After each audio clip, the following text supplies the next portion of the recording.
जहाँ विश्वविद्यालय में यूनिवर्सिटी में पढ़ाई करते हैं या स्कूल में पढ़ने जाते हैं, तो वहाँ एक जो आपका क्लास होती है उसका समय कितना होता है? अधिक से अधिक 45 मिनट्स, अधिक से अधिक यूनिवर्सिटी के अंदर 40 मिनट होता है। ऐसा क्यों?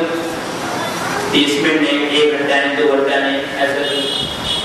वस्तुतः नियम ये है 45 मिनट तक हम एकाग्रचित्त होकर के एक अवस्था में बैठ करके किसी की बात को सुन सकते हैं, समझ सकते हैं। उसके ऊपर समय हुआ नहीं, सर अब कहीं जाना है, बाईपास जाना है, बहुत सारी बातें। अब सुबह से बैठे हैं, 7:30 से हवन भी किया है, मेरा भी होना है, पंडित जी का भी होना है, लगातार सुन सकते।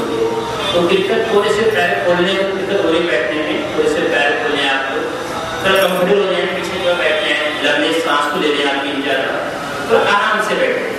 सत्संग है ना, ऐसा ना कि मानो प्राय पनिशमेंट हो रहा हो, प्राय दंड की व्यवस्था हो रही हो, ऐसी आप अनुभूति ना करें। अतः आनंद से थोड़ा बैठेंगे और मेरे साथ मिलकर के एक बार गायत्री मंत्र का पाठ करेंगे।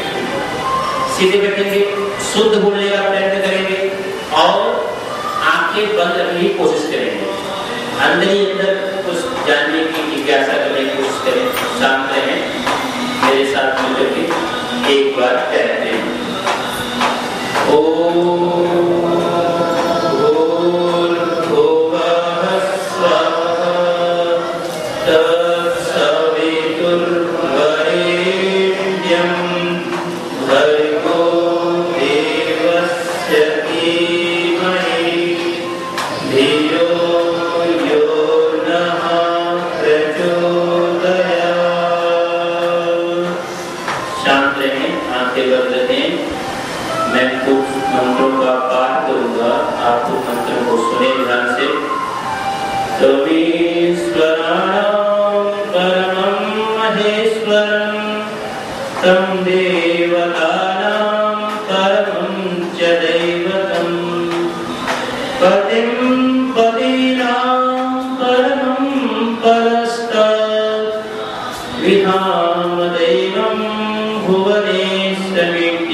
नमस्ते समेते जगत्कारणाय, नमस्ते चिदे सर्वलोकाश्रयाय,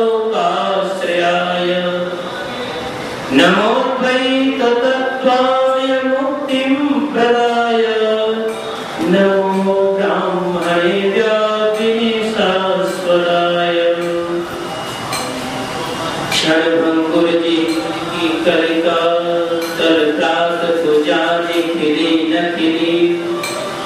मलयाचल के सुज से तलमंद सुगंध समीर जले न जले, कलिकाल कुठार लिए फिरता तन नम्र पे चोट धिले न धिले, रटले ओम नाम अरे रसना, फिर अंत समय में हिले न हिले, रटले फिर अंत समय में हिले न हिले। ओम शांति शांति शांति। धीरे से आप पढ़ेंगे। मंच पर उपस्थित श्रद्धेय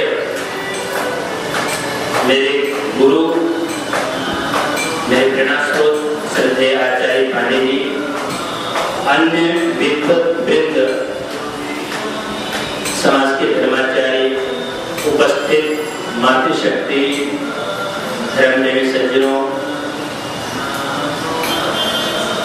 मैं धर्म के विषय में थोड़ी सी एक जागरूकता, हम धर्म के विषय में कैसे जागरूक हैं, वस्तुतः धर्म के विषय में कैसे जागरूक रहें, इस पर थोड़ी चर्चा कर लेते हैं और बाकी तो मुख्य वक्ता आचार्य का हमसे सुनेंगे। मुझे अभी तक 3-4 बातें मुझे समझ में आती है धर्म के विषय के अंदर। धर्म में अंधविश्वास क्यों पैदा होता है, धार्मिक कर्मों में भीड़ क्यों होती है, आदि बहुत सारी समस्या है। उनमें से सबसे पहला जो सूत्र है, जो बात समझ में आती है, किसी भी धर्म के विषय में, किसी भी धार्मिक कार्यक्रम में या धर्म से संबंधित व्यक्ति, संप्रदाय, मत, मजहब के विषय में आप प्रश्न नहीं करते। क्या कहा मैंने? आप किसी भी धर्म, मत, मजहब, संप्रदाय के विषय में प्रश्न नहीं करते। मैं पंजाब का मैं आया हूँ चंडीगढ़ से, और मैं वहाँ मंडलेश्वरी थे, उनके पास गया। मैं गया, ऐसा था कि मेरा छात्र उसका चेला था, तो मुझे कहते कि चलते आए कि हमारे गुरु जी का उत्सव चला हुआ है, आप भी साथ चलिए। ठीक, चलते हैं। तो जब मैं वहाँ गया तो उस प्रकार का जो रूप देखा कि अंधविश्वास, इस प्रकार का प्रणाम आदि, मुझे परिचय हुआ कि मैं संस्कृत का PhD का छात्र हूँ। तो वो महाराज जी कुछ उन्होंने संस्कृत के बहुत सारे श्लोक बोले और कहा कि ये बात ऐसे है। मैंने क्या किया, उस सभा के अंदर महाराज जी की बात को काट दिया। काटा क्यों? महाराज जी ये नहीं कहा पर ये है, इस श्लोक का अर्थ ये नहीं कहा पर ये अर्थ है। आप कल्पना नहीं करेंगे, मैं जिस विद्यार्थी के साथ में गया हुआ था, उस विद्यार्थी ने मेरे पैर पे दबा के अंगुली मोड़ी और क्या कहा? चुप। क्या कहा उन्होंने? मतलब क्या कि आप महाराज जी से प्रत्युत्तर प्रश्न नहीं कर सकते हैं।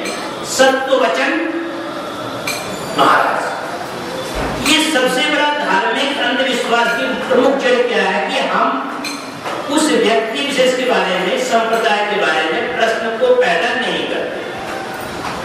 चलो, अगर कोई कल्पना कर लें, ईसा मसीह कहता है ईसा मसीह बाइबल ईश्वर की पुस्तक है, चलो कल्पना कर लेते, मान लिया उनकी पुस्तक है। आप जरा ये पूछिए, बाइबल कितना साल हुआ है? अभी कुछ ही वर्ष हुए हैं। तो क्या उससे पूर्व जो लोग आए हुए थे उनको भगवान ने चरित्र किया ईसा मसीह का? अगर वो ईसा मसीह का बाइबल ईश्वर का या ईश्वर प्रदत्त ज्ञान है, तो ईसा मसीह ग्रंथ से लिखे जाने से पूर्व जो लोग थे उनको वो ज्ञान क्यों दिया ईश्वर ने? अर्थात ईश्वर पक्षपाती है। फिर तो आप प्रश्न कीजिए ना उनसे। मौनम, मौन रहते हैं, अल्लाह की बात करने वाले। कुरान शरीफ ग्रंथ है, एक पुस्तक है, धार्मिक पुस्तक है, संप्रदाय का दाव, ठीक है, हम उसको मान लेते हैं। पर वही दुनिया की पहली पुस्तक है, ईश्वर का उपदेश उसके अंदर है, ये हम कैसे कल्पना करें, ये हम कैसे स्वीकार करें इस बात को? तो वहां पुनः प्रश्न पैदा होता है, क्या उससे पूर्व जो लोग थे, क्या वो उपदेश कुरान का उनके लिए नहीं था? क्या वो पूर्व में उत्पन्न हुए लोग ईश्वर की संतान नहीं थे? जब आप इस प्रकार के प्रश्नों को पैदा करते हैं तो कई सारी समस्याओं का समाधान स्वतः हो जाता है। अतः धर्म के विषय में सबसे पहले क्या करना, हमने जागरूक करिए। और ध्यान देना, ये बीमारी आर्य समाज के अंदर भी आ रही है। मंदिर जो बताएंगे नियम क्या है समाज के, जैसे मर्जी हम प्रारंभ करने की, ऐसे लोग नहीं, ऐसे कर लो। सत्य तो एक है। वास्तव में ये कई लोग मिलते हैं, मुझे नहीं, हम हिंदू हैं, मंदिर में करो, गुरुद्वारे में आने के लिए, ठीक है, ये आपका अपना एक व्यक्तित्व है, आपका अपना धर्म है, आप कहाँ झुकना चाहते हैं, ये नहीं हो कि मैं जहां मर्जी झुक रहा हूं। अतः जिस भी मंत्र का हम पाठ करें, जिस भी गुरु के पास जाएं, जिस भी धर्म के पास जाएं, उस धर्म के विषय में सबसे पहले अधिकाधिक प्रश्न पैदा करने की इच्छा, जिज्ञासा। कल आचार्य कहते हैं कि किसी कोई प्रश्न है तो पूछिए। जब PhD करते हैं, आप शोध करते हैं, तो मैं मुझे कहते हैं जितने अधिक प्रश्न करोगे उतना अच्छा आपका शोध और आगे बढ़ेगा। पर समस्या क्या होती है, प्रश्न आप तब करेंगे जब आपको कुछ समझ में नहीं आया है, या प्रश्न तब नहीं करेंगे जब सारा ही आपको समझ में आ गया। आप बताइए, जो कल आपने प्रश्न नहीं किया मतलब क्या हुआ, आपको सारा विषय समझ में आ गया अथवा कुछ भी समझ में नहीं आया। प्रश्न पैदा होना चाहिए, सबसे पहले ये बात ध्यान धर्म विषय के अंदर। और जितने भी वर्तमान में राधा स्वामी, निरंकारी, सत्संग, रूहानी, ये वो इतनी भरमार संप्रदाय कर गई है, कहना कहीं जो पढ़ा लिखा व्यक्ति है उसने उस विषय से संबंधित उन महात्माओं से, उन लोगों से प्रश्न पूछना नहीं किया। दूसरी बात, कई बार क्या होता है, हमें कई बार दोस्त पूछते हैं आप कहाँ जा रहे हो, मैं वहां जा रहा हूँ, कहाँ क्यों जा रहे हो, वहां जनता जाती है, वहां भीड़ पहुंच जाती है। क्या था, भीड़। ध्यान देना, आधे से जितने धार्मिक कार्य हैं जहां भीड़ जा रही है उनमें से आधे लोग केवल भीड़ को देखकर जाते हैं। क्या था, मैंने कल्पना करें, सही है गलत बताइए। आधे से लोग मूर्ख हैं, इतने लाखों लोग जा रहे हैं वहां पर यार, मतलब लाखों लोग जा रहे हैं तो मैं भी जाऊं। हम क्या अनुसरण कर रहे हैं, भीड़ का अनुसरण कर रहे हैं। वो जनता की बुद्धि उससे क्या है उसके बारे में पता नहीं है, हम सिर्फ भीड़ का अनुसरण कर रहे हैं। आगे आगे हो जाए शीघ्र शीघ्र, अपने आइए थोड़ा एक बात राजस्थान बैठे हैं सभी लोग। तो दूसरी बात समस्या में समझ आती है कि जो भी कोई कार्य अक्सर जहां भीड़ दिखाई देती है उसमें से आधे प्रतिशत लोग ऐसे होते हैं, अगर मैं वो 75% लोग ऐसे होते हैं जो केवल इसलिए जाते हैं कि वहां भीड़ जा रहे हैं, अर्थात हम भीड़ का अनुसरण करते हैं। अब वहां क्या प्रश्न बनता है हमारा कि हम उस विषय से संबंधित कई सारे प्रश्नों को पैदा करें। ऐसा कई बार आपने देखा होगा धार्मिक कार्यक्रमों में लोग वो सरिया, तलवार, ये कैसे होता है कि माता ने कहा है, माता करा रही है, गाड़ी क्या है।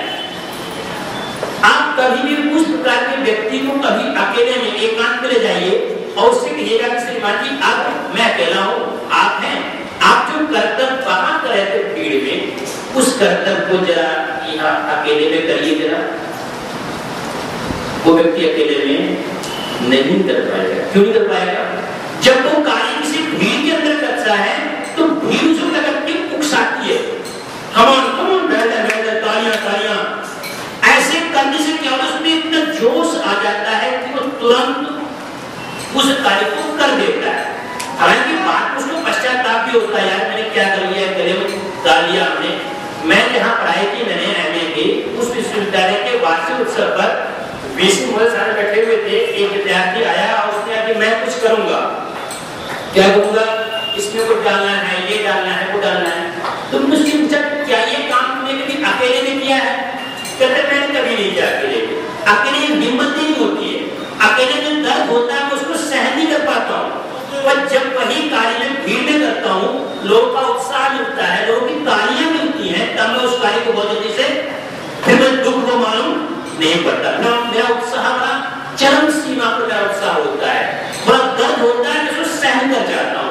ध्यान देना, इस प्रकार के जो उत्सवादी होते हैं वो केवल क्या होते हैं, लोगों को ठगने के लिए, आपका आकर्षण करने के लिए कि आप उस व्यक्ति के प्रति, आप उस संप्रदाय के प्रति, आप उस धर्म के प्रति विशेष जागरूक हो गई। पर अच्छा ही तो यार, नंगे पैर चलना हमारों पे क्या है, उससे वो घर में चलना अकेले अकेले में, घर में वो मुस्लिम व्यक्ति कभी चल ही नहीं पाएगा। और इस प्रकार के कार्यक्रम से लोगों को देखा देखी उत्साह को देते हैं लोग, तब ये कार्य आगे प्रारंभ होते हैं। और ध्यान देना, अगर इस प्रकार के विषय को आपने समझ लिया तो धर्म के नाम पर जो पाखंड है, अंधविश्वास है, ये कभी आगे नहीं खत्म होगा, स्वतः खत्म होगा। और ये आप अपने मित्रों को बताएं ना थोड़ा सा, भाई मूल से एक बात पूछी मैदान में कि जो शिवलिंग चूहे से रक्षा नहीं कर सकता है वो क्या रक्षा नहीं करेगा?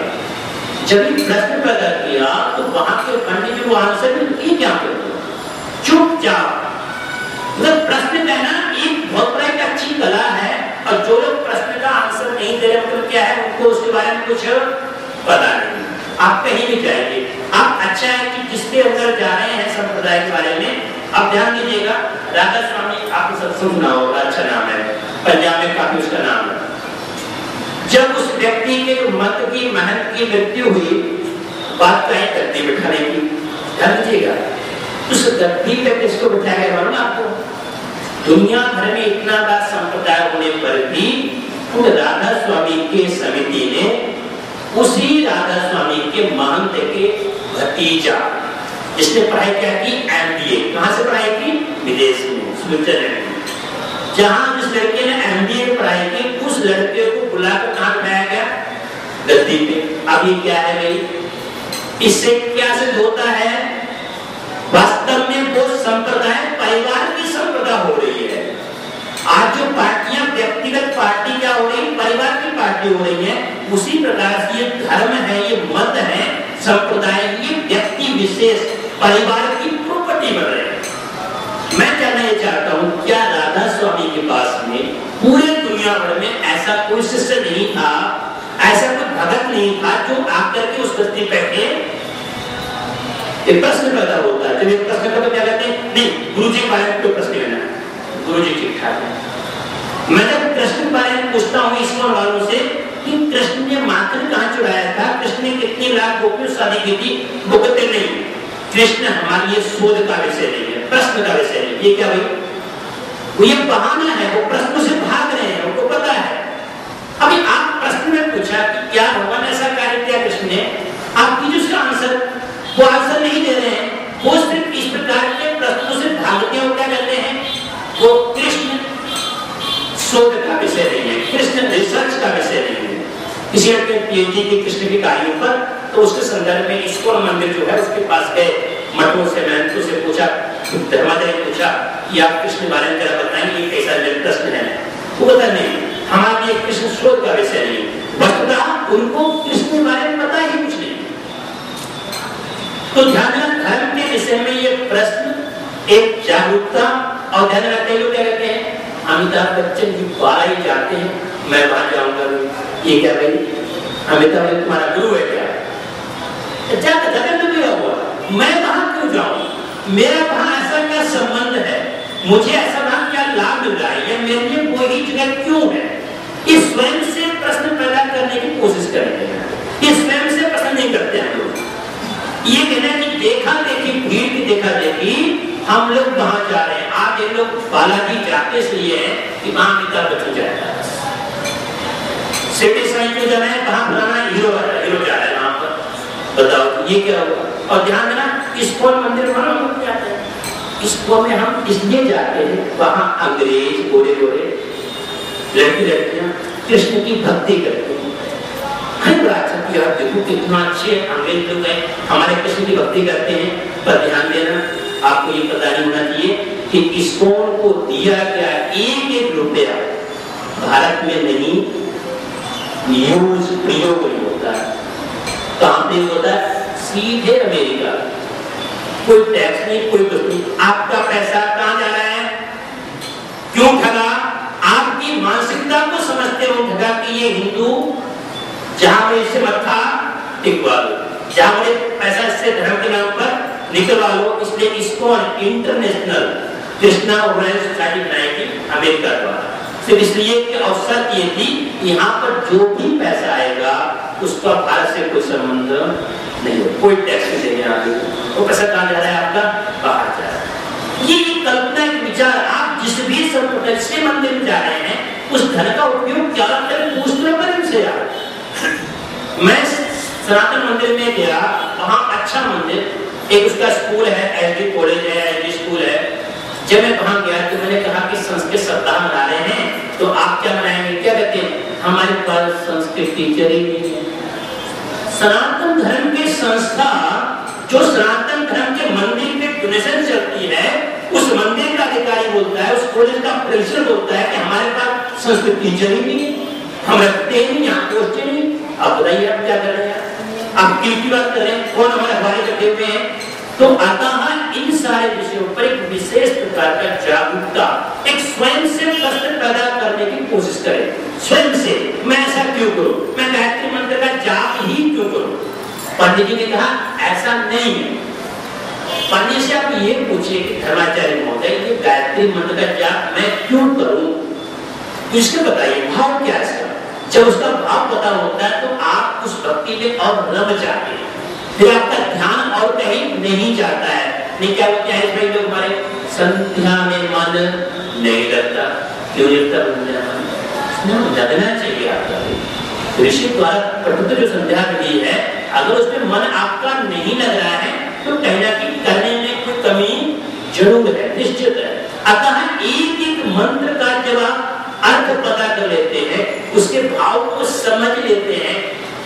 हम क्या पूजा करते हैं, माता जाति पार्वती पिता महादेवा, ठीक है। आप क्या सुना रहे थे, आप गणेश जी का इतिहास सुना रहे हैं। क्या सुना रहे हैं, इतिहास। मांग क्या है आप, मांगा तो कुछ भी नहीं आपने, तो फिर आप मांग कर पूरी प्रार्थना याद करें, जो पूरी जो उसकी आरती है उसको पूरा पढ़ लीजिए आप। उसमें पूरी आरती केवल मतलब क्या है, इतिहास का वर्णन है, उसकी माता, उसका पिता, उसका खाना, उसका पूजा। क्या मांगा आपने उससे भाई, सब बुद्धि मांगी, धन मांगा, वयम श्याम पदयो रेणाम धियो योना प्रचोदयात्। तो स्पष्ट कहा कि प्रभु मेरी बुद्धियों को सन्मार्ग में प्रेरित करो।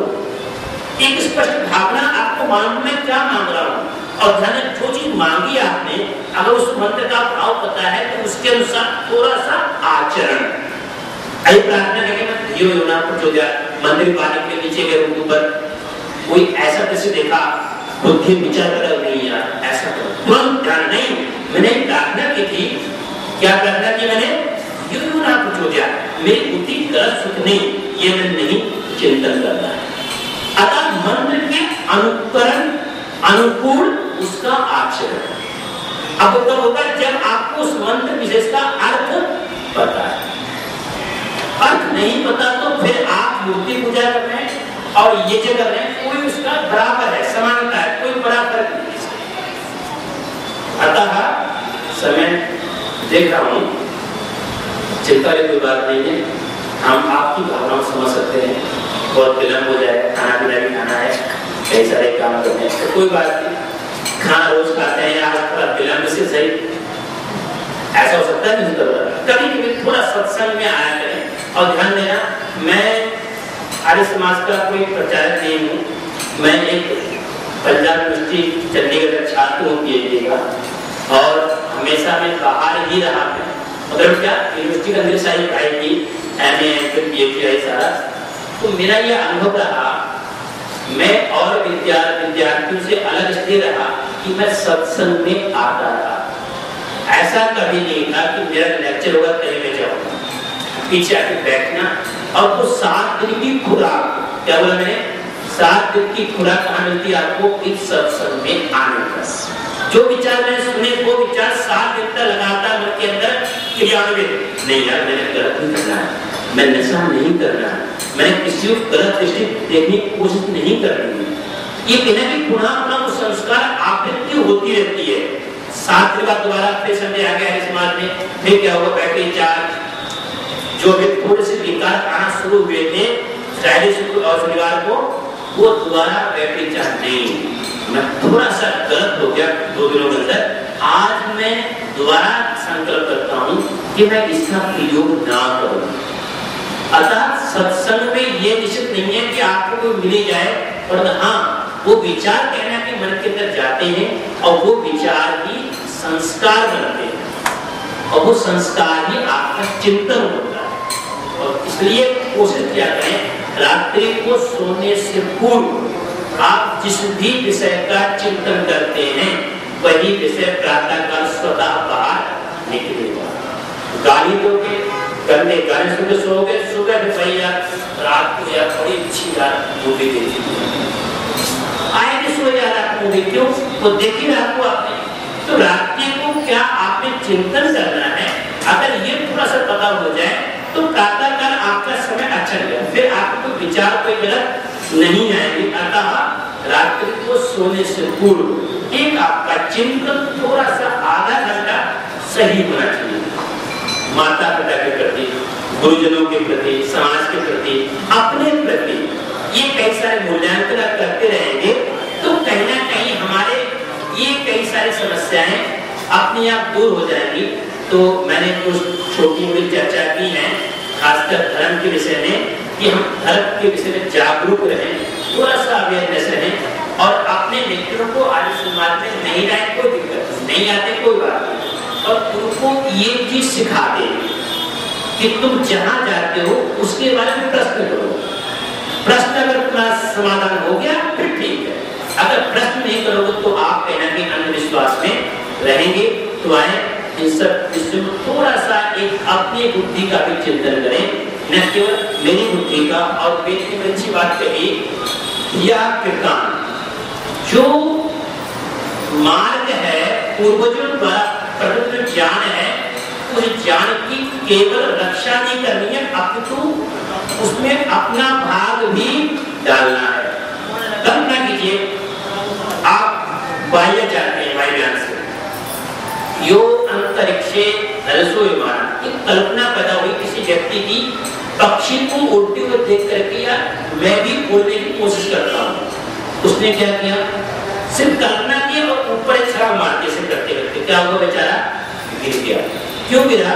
उसने सिर्फ पाठ को पढ़ा था, अपनी बुद्धि का इस्तेमाल उसमें नहीं किया।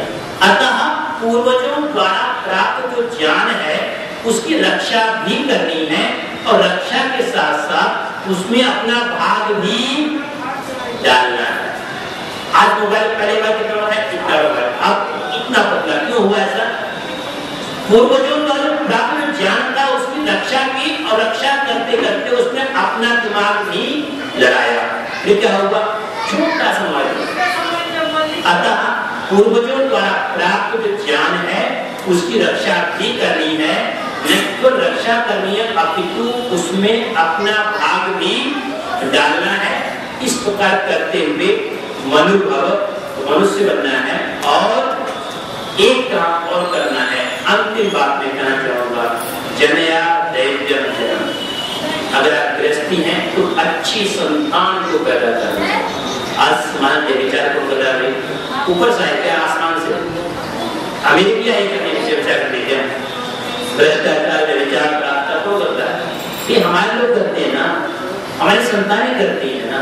तो अतः वेद ने आदेश दिया, जनया दैव्यम जनम, हम गृहस्थ में रहते हुए अच्छी संतान को पैदा करें, संस्कारी संतान को पैदा करें, वो संतान समाज को अच्छी दिशा देने में काम करे।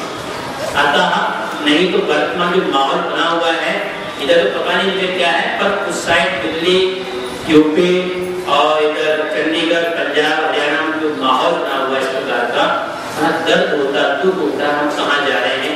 तो अतः वेद ने आदेश दिया, जनया दैव्यम जनम, देवताओं की हितकारी, जनों की हितकारी संतान को उत्पन्न करें, वो संतान समाज को अच्छी दिशा दे सके, ये कल्पना था।